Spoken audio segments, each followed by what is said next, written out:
There are moments in football that go beyond tactics, formations, and statistics. There are matches that aren't just about winning or losing, but about history, legacy, and emotion.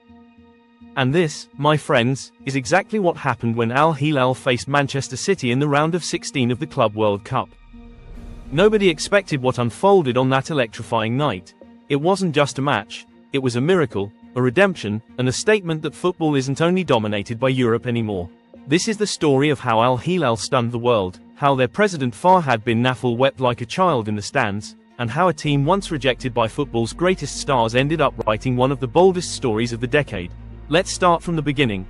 For years, Al-Hilal has tried to place itself on the global map, pushing beyond being just the pride of Saudi Arabia.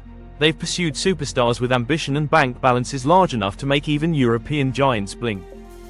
They offered Cristiano Ronaldo a kingdom, literally. They sent a truckload of cash to Messi's doorstep. But both said no. Ronaldo ended up at Al Nassr.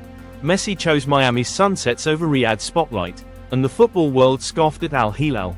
Memes flooded social media. Pundits laughed him off as desperate oil money. It felt like rejection after rejection for Fahad Bin Nafel and the Al-Hilal management. But instead of backing down, they did what only true football warriors do. They doubled down. They focused on building a team with chemistry, grit, and purpose. And oh boy, did that decision pay off. So when the Club World Cup began, nobody had Al-Hilal circled on their prediction charts. Everyone expected Manchester City, the treble-winning machine, tactical fortress managed by Pep Guardiola, to walk through the early rounds like a casual training session. Al-Hilal, they were supposed to just show up, shake hands, and go home. But football isn't math, it's magic, and the Saudis were about to unleash some of it. The match started with the kind of intensity no one saw coming. City, as always, had the ball, the possession, and the swagger. But something was off. Al-Hilal wasn't there to participate, they were there to conquer. The first goal came early, stunning the entire stadium.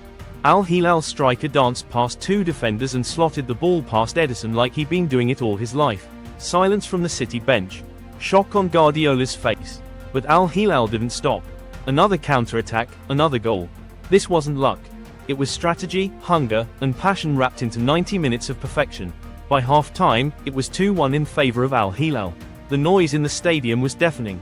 Saudi fans believed. English fans were still trying to process what they were watching.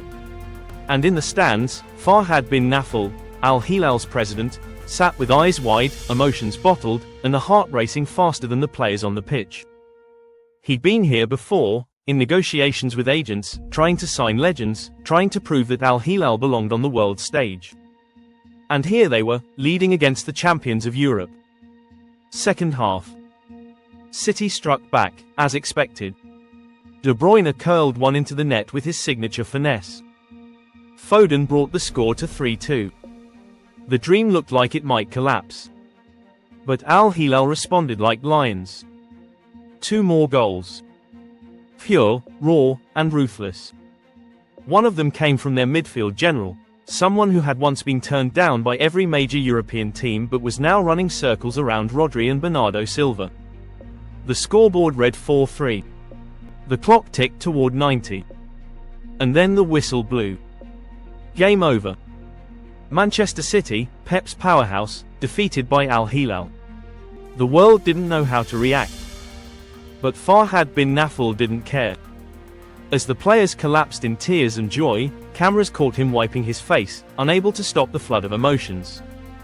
This wasn't just a victory, it was a personal win.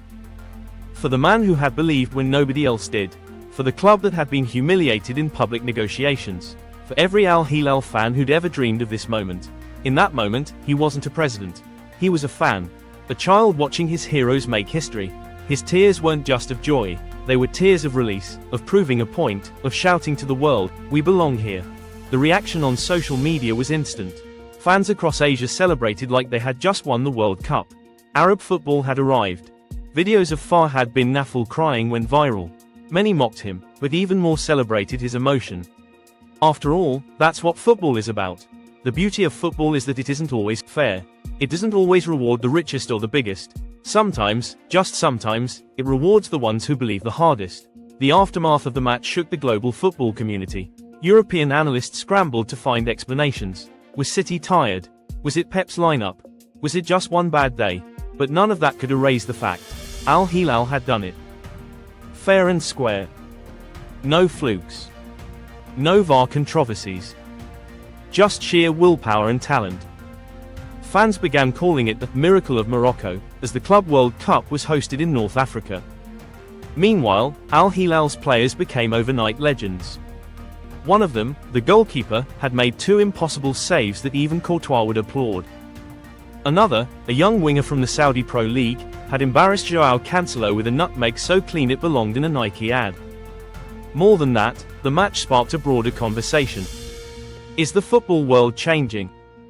Can clubs from Asia and the Middle East seriously compete with the European elite? The answer after this match felt a lot closer to yes. It wasn't long ago that footballers considered leagues like Saudi Arabia's a retirement home.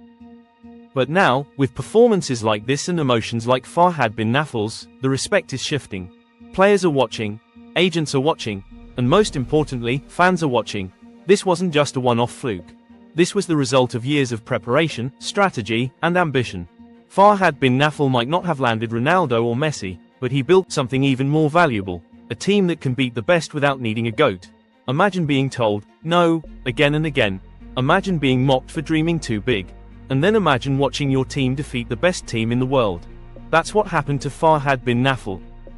And those tears. They weren't weakness. They were strength. They were the tears of a man who refused to give up, who dared to dream, and who finally got to live that dream. And if this is what Al-Hilal is capable of now, imagine what they'll be doing 5 years from today. With this momentum, with this belief, and with this kind of leadership, they're no longer just a name on a list. They are a force. So next time you hear someone dismiss a team because they're not from Europe, remember this match. Remember the passion. Remember the president who cried. And remember that in football, anything is possible when you believe hard enough. This is more than a game. This is Al-Hilal's story. This is football at its finest. This is history written in tears, sweat, and a 4-3 scoreboard that shocked the planet. And it's only just the beginning.